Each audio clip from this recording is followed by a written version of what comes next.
tông phước nốc là tông phước nào quay Mois tông phước nào quay phùng Yuda mong bư Giêsu chiên brandu bằng riêng bằng năm chiên con nuôi bằng tông nào quay còn bùn ít bằng tông nào quay con tầm tích đây là bằng tông nào quay con là Yuda bằng tông nào quay phùng luật pháp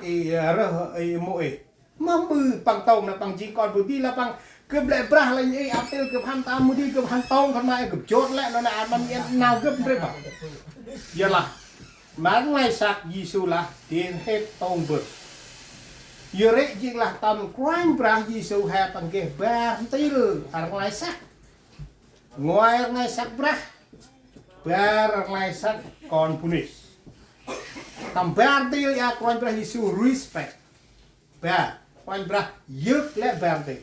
ngoài bằng dứt can brandu mà bữa bằng tình đà bằng tàu bằng một đời bữa lao sắc brandu đã hè dứt thì nó là con puni hè nó là hè cho vào Giêsu ở nhà là cho Giêsu để là hè mù dứt con là ơi cho tầm họ làm đây quan tra họ mà lại sắc mù kia dứt là mù dứt có bằng lạc sạch mà phải đời chỉ nó ra tầm nào brandu ngay gặp sao phùng bữa nào mà em hán làm phung hắn bữa nay em hàn này trở nào bạc tèm mal nào tí nghe xa tầm em sẽ có bữa nào này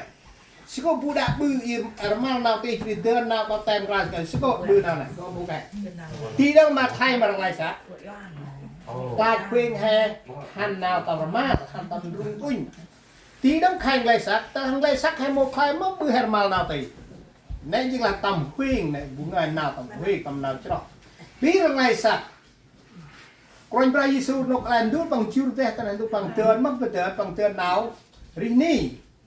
bằng chi ngọt được một kiện đưa xuống xa mà lại sắc thì là con pra mất đưa bằng kịch chi ngọt nè bữa là hàng ngoài sắc vậy thì he mong a tầm bạn đang hay cho mà quan pra ăn là hay cho gì mà Giêsu chỉ con pra đu nám hay cái pra nào hay tôn trọng ngoài sắc nập mà huê giờ Giêsu cái ngoài sắc pra tiếng lại sắc con buri, lại sắc con buri là hai blau chi ngót, hai blau chi hiếm, hai blau cá dây bu, cá nhật thế bu, tạm tăng một rùi mầm là blau cá như ăn beri đó, nó coi vào, mình đây này lại sắc tí bảo, và lại sắc hai blau take care đời này, cái mà tầm đi là nào đi, hay chim cho, mấy con bra là thế án, nó coi vào, băng dinh tampian mang lai sắc còn puni tam lai sắc puni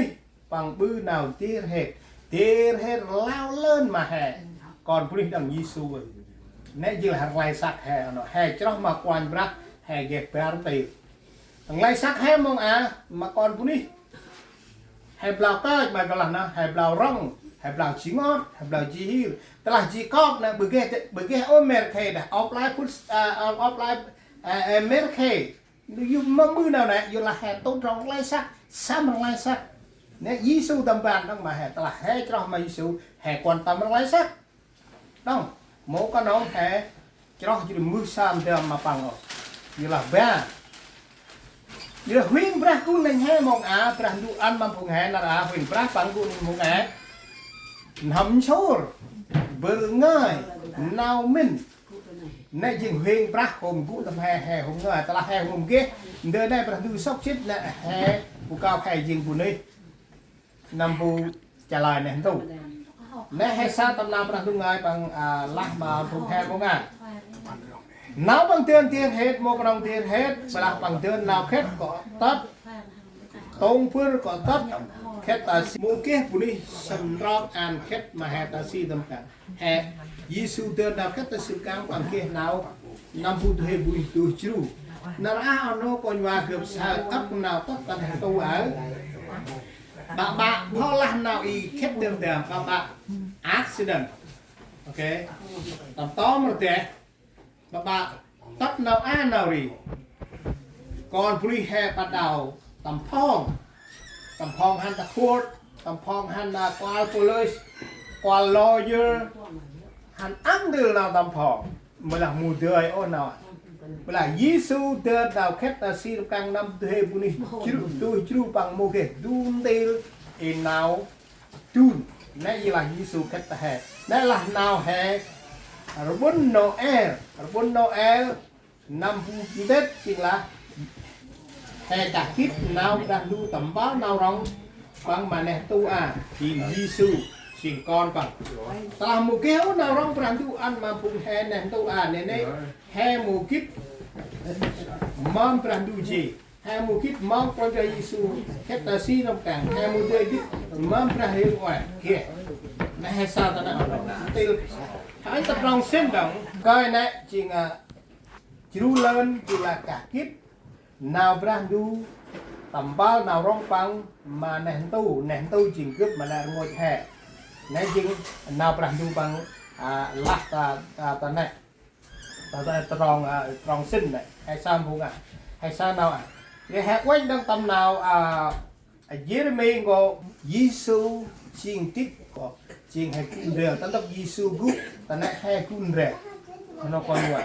đến tin thế tầm Jeremy bằng là bằng đá đông tròn một hè mà han tầm nào còn lại đấy lý do hè cho mà quan pra Giêsu là hè cả kiếp nào bằng rong mà hè nào bằng rong mà hè nào rong brand du ăn mà hè một đi ăn nào bằng ra nào hè kèm hè sao in nào quẹt phải nào lò lên chỉ nào rong quanh tập nào tập nào rung răng tập nào tầm cắt tầm hot tập âm đi nào tập nào này tức là brand du cả một hè nào amuti hàn trong thì kèm hè gương nào này kèm tí nào này kèm hè cho tầm nào trong hè dưới vùng Israel khăn bằng ra tay đông nào tầm lập cầm làng trách cái này từ dụng vùng hè là hè kia tao mình dữ lên hè sao tầm nào brand du ơi thì hè mười sao quan ra lại nào của tầm pa telah mudi di celah tentu di sopir nên chỉ là nào hè mười sao mong nào tắt mà tu hè buli tiếc mà chim con mẹ telah hè lại dữ mà quan ra mà chim con mẹ nào chim con mẹ rồi lang nào tươi tập nên tu mà tươi chả nào rung răng ấm tiêu nào tắt giờ là hè họ đức tại đồng ô nào tao ngập hè dưới đấy brand du cả một hè nào thì hè là quanh brand cả hè nào mà hè kia nào mình nước nào tao ngập hè đã quanh brand này nào khai nào hè nào brand người Philip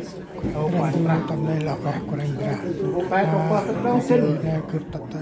chế bên brand nào brand tắt nào cái các cái tầm nào mà chủ đề ta là tổ brand du ơi bằng bì mát mà là lôi cho nó ta là học hành bạn tây nào mày rồi cái mà anh thích các cái tầm nào là chủ đề tầm nào hiện hồn tập cân tầm nào là học tầm đó đặt lòng bu sơn hiện trao viên nào hết tầm tây mày mà quy đề mà hiện là tầm năm ban và chích prama prama bu sơn hiện trao sẽ lâu em tầm đó là em mấy quanh brand nào mày rong mà nên tu cướp mà lại ngồi con mày khép ô ngoài là mà giờ cướp lại là quanh ngăn nghe là hình vốn thì sao cần mày con rắc san đâu chan du chan con bàn nên đây mày rong khăn bằng mày một tầm một là Jesus Christ amen he bra tam ra ne Giêsu tam ra ne Giêsu tam ra ne amo bra Giêsu tam ra ne Giêsu tam ra ne Giêsu tam ra ne amo bra Giêsu you know chan thì con ban con plai bằng nên đấy nào tầm plai mai prap chi thập khăn bằng nào rong mai gu chi tầm khăn bằng nào yu mai gu chi thập khăn bằng tức mà mai ố quanh bra Giêsu yola nara hen robon kakit nào bra nu mai rong mà nên tu mà con mai chưa nào inji mà dột cướp mà lại ngồi buni mong cứ mưa sớm chờ nạc xa you know chan tầm bằng thì bra mai mà lại nên hâm tầm bra Giêsu Christ amen rồi một grand này grand để chúng ta quyết định anh em ơi It's outside already? Yeah, outside one over here. anh em mau về để grand để chúng ta bắt đầu Hi, Kyle. We're done. Hi, Valerie. Yeah.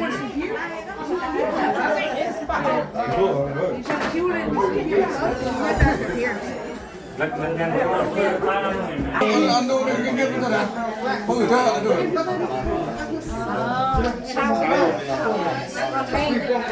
Oh, mau kan baik. Jumlah kena wah ya. Kamu belum main kena. Oh. Kena mau pak. Kena wah. Kan habis semua orang Kenal aku kan umur. Oh, bapak. Oh, mau pak. Kita dang aku rumah. Nó là vật cái jalan phao nó Kerang. cái quan hệ học cái sâu rồi không hiểu được Bawa me pan ngrong được hết ngrong. ơi cái không được quan hệ học biết Ya. đó là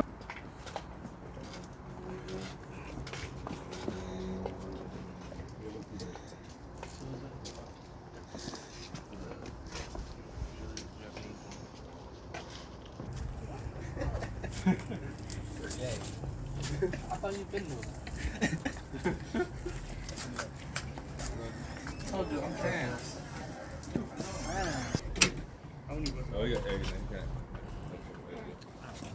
I guess you just grab it. But maybe don't get late. Well, we're not 100% sure, but we just every time we eat it, it was like facing it. What? You met with y'all too, man. Take all this shit down here and I put it back. What's it? I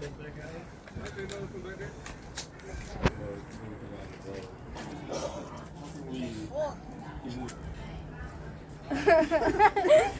No, what's like, what the fuck? đội chỗ mình là cao lắm Thịt này dân điền hình này rõ hay rõ. Do là dân đi sọc đi sọc đi này thịt này dân đi hàng con là cũng này là Việt mình Nam. cơ mình Lao me baik ya. Đây đây bằng lời đây là người đi ra dân là không có